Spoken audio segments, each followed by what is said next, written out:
किसी ने बड़े कमाल की बात कही है कि कर्म एक ऐसा रेस्टोरेंट है जहां ऑर्डर करने पर नहीं बल्कि वो मिलता है जो हमने पहले से पकाया होता है।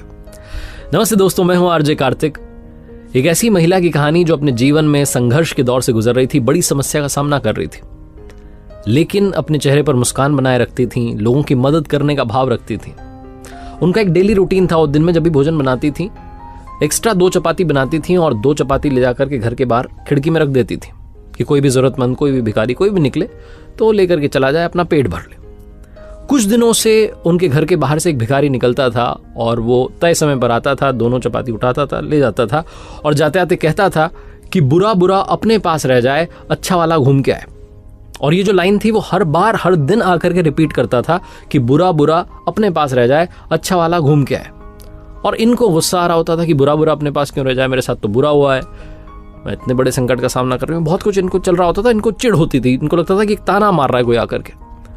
वो जब भी आता था उसका रूटीन बन चुका था, उसे मालूम था कि 2 चपाती मिल जाएगी, ज़्यादा परेशान होने की जरूरत नहीं है। वो निकलता था और यही बात कहता था। एक दिन मैडम का दिमाग इतना ख़राब हो गया, इनको इतना गुस्सा आया, इन्होंने सोचा कि जहरीली दवाई मिला देती हूँ इसकी उन 2 चपाती में, इसका खेल खत्म करती हूँ, उसने मुझे परेशान कर दिया है।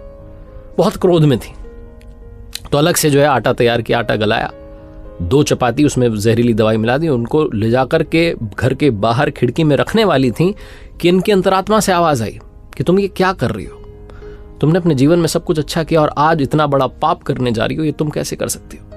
वो जो अंतरात्मा की, जो इनर सोल की आवाज़ थी, इन्होंने सुनी, 2 चपातियाँ वहाँ से उठाई, जाकर के गला दी, उनको नष्ट कर दिया।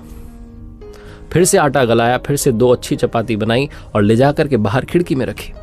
थोड़ी देर के बाद में जो समय पे आता था भिखारी, वो आया, उसने वो चपातियाँ उठाई और वही बोल के गया कि बुरा बुरा अपने पास रह जाए, अच्छा वाला घूम के आए। ये जो महिला थी, इनका बच्चा 2 साल से गायब था, मिल नहीं रहा था।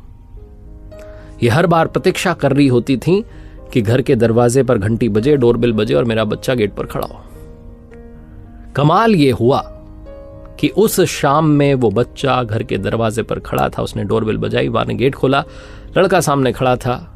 ये बहुत खुश हुई, ऊपर वाले को धन्यवाद देने लगी, बच्चे से पूछने की थी कहाँ थे, क्या हाल में थे। लड़के ने बताया कि इधर उधर पता नहीं कितने राज्यों में से घूम करके यहाँ पहुंचा हूँ माँ, मैं कल शाम में आ जाता हाईवे पर, लेकिन मैं इतनी ठंड में परेशान हो रहा था, मुझसे चला नहीं जा रहा था, मैं कमज़ोर महसूस कर रहा था, वहीं सो गया।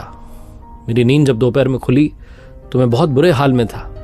एक भिखारी वहाँ से निकल रहा था, वो मेरे सामने 2 चपाती और थोड़ी सब्जी उसके पास पता नहीं कहाँ से उसने रख के चला गया। मैंने वो खाया, उसके बाद मैं वहाँ से चला और जब मैं वहाँ से चलने लगा तो घर के रास्ते पर चलता चला आया। माँ उस भिखारी का धन्यवाद जिसने मेरी जान बचा ली। मैं भूख से बहुत परेशान था, बहुत दिनों से खाया नहीं था। माँ की आंखों में आंसू थे। माँ ने पूछा कि वो भिखारी कैसा दिखता था, उसका हुलिया बताओ। माँ को थोड़ा थोड़ा लग रहा था कि शायद वही तो नहीं है। उस लड़के ने कहा हुलिया तो वैसा ही था बाकी भिखारियों के जैसा, लेकिन एक बात कह के गया कि बुरा बुरा अपने पास रह जाए, अच्छा वाला घूम के आए। माँ ने प्रभु को धन्यवाद दिया और कहा कि मेरी अंतरात्मा की आवाज़ मैंने सुन ली। अगर नहीं सुनी होती तो शायद वो जहरीली जो चपातियाँ थी वहाँ मैंने रख दी थी, वो भिखारी ले जाकर के मेरे ही बेटे को दे देता और मेरा ही बेटा खत्म हो जाता, कभी मिल ही नहीं पाता। मैंने वो अच्छी चपातियां रखी, इसीलिए आज मेरा बच्चा मेरे सामने खड़ा है। जीवन का सार यही है, लॉ ऑफ कर्मा यही कहता है कि जैसा आप कर रहे हैं घूम करके वापस जरूर आएगा। एक बार फिर से वही बात जो अक्सर आपसे कहता हूं, ऊपर वाले के आशीर्वाद, अपनी मेहनत और अपनों के प्यार के साथ कर दिखाओ कुछ ऐसा कि दुनिया करना चाहे आपके जैसा।